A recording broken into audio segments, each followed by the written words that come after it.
우리가 보통 아름다운 찬양시로만 생각하는 시편이 있잖아요. 근데 그게 사실은 아주 치밀하게 잘 짜인 뭐랄까 하나의 법정 변론 같다면 어떨 것 같으세요?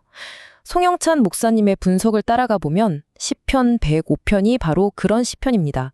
오늘은 이 시편이 어떻게 역사라는 증거를 가지고 아주 강력한 주장을 펼치는지 그 흥미로운 구조를 한번 같이 파헤쳐 보겠습니다. 자, 이 질문부터 한번 생각해 볼 점. 역사는 그냥 있었던 일들을 쭉 나열한 사실 기록일까요? 아니면 그 기록 자체가 누군가의 강력한 주장이 될 수도 있을까요? 시편 105편이 이 질문에 대해 정말 놀라운 대답을 우리에게 보여줍니다. 네, 첫 번째 핵심 포인트부터 아주 흥미롭습니다. 뭐냐면 시편 105편은 이스라엘의 모든 역사를 담은 역사책이 아니라는 거예요.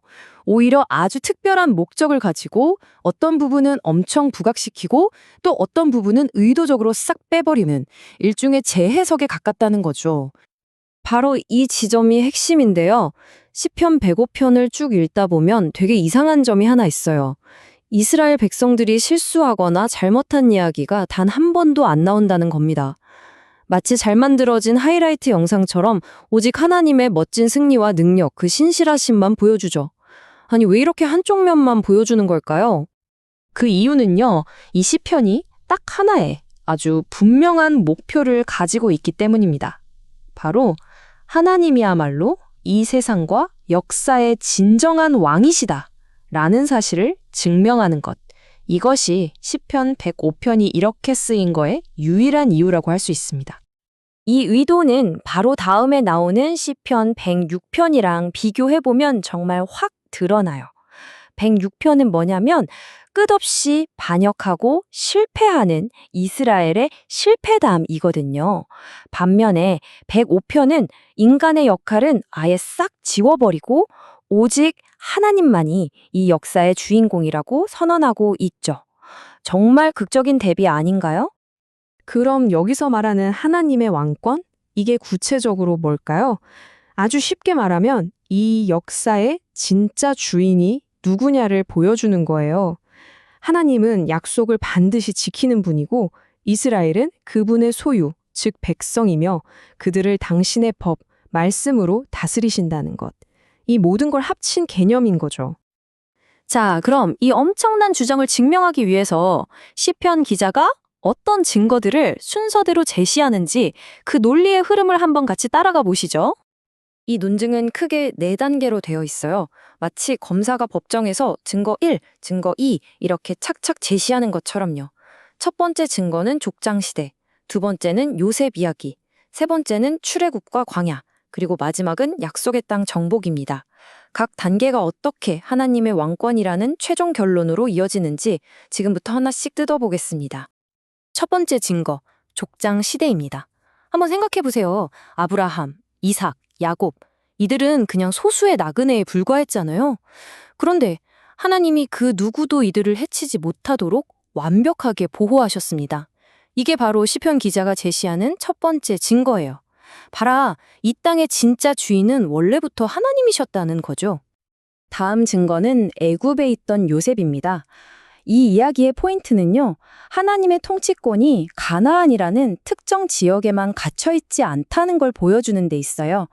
당시 세계 최강대국이었던 이집트의 한복판에서도 하나님의 주권이 어떻게 역사하는지를 보여주니까요. 이건 뭐 스케일이 다른 증거인 셈이죠. 이 문장이 출애굽 사건의 본질을 정말 한마디로 꿰뚫어 보여주는 것 같아요. 10가지 재앙은 그냥 신기한 마술쇼가 아니었다는 겁니다. 이건 이스라엘 백성은 내 것이다 라고 주장하는 하나님과 아니 내 노예다 라고 버티는 바로, 즉 반신적인 세력 간에 벌어진 소유권 전쟁이었던 거죠.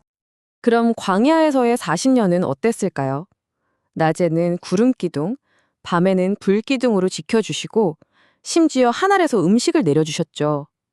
이 모든 기적들은 매일, 매 순간 내가 너희의 왕이다, 내가 너희를 책임진다고 선포하시는 하나님의 아주 명백한 증거였습니다. 자, 그렇다면 이 모든 놀라운 일들, 이 길고 험난했던 여정의 최종 목적지는 과연 어디였을까요?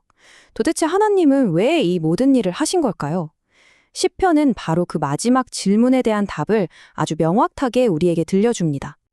네, 바로 시편 105편의 맨 마지막 구절 45절에 그 모든 대답이 압축되어 있습니다. 송영찬 목사님은 이 구절이야말로 시편 105편 전체를 이해하는 마스터키라고 표현하시더라고요. 지금까지 달려온 모든 역사적 논증의 최종 결론인 셈이죠. 네, 바로 이겁니다. 하나님의 목표는 단순히 이스라엘을 이집트에서 구출하는 것, 거기서 끝나는 게 아니었어요. 훨씬 더 큰 그림이 있었던 거죠.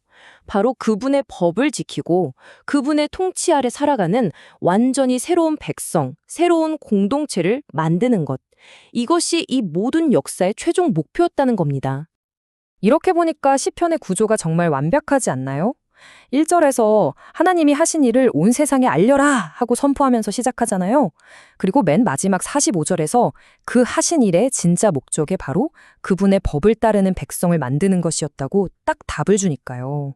시작과 끝이 완벽하게 맞물리는 정말 잘 짜인 이야기인 셈입니다. 자, 오늘 내용을 한번 정리해 볼까요? 시편 105편은 역사가 어떻게 한편의 정교한 논증이 될 수 있는지를 아주 잘 보여줍니다. 이 시편은 하나님의 왕권이라는 단 하나의 주장을 증명하기 위해 인간의 모든 실패는 의도적으로 빼고 오직 하나님의 위대한 능력만을 하이라이트처럼 보여줬습니다.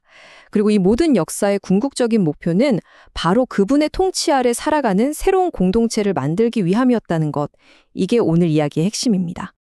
결국 시편 105편은요, 역사가 관점에 따라 얼마나 다르게 쓰일 수 있는지를 보여주는 정말 놀라운 사례라고 할 수 있어요. 여기서 마지막으로 이런 질문을 던져보고 싶습니다.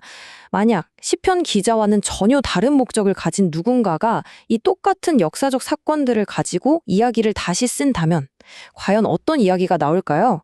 우리에게 아주 흥미로운 생각거리를 남겨주는 것 같습니다.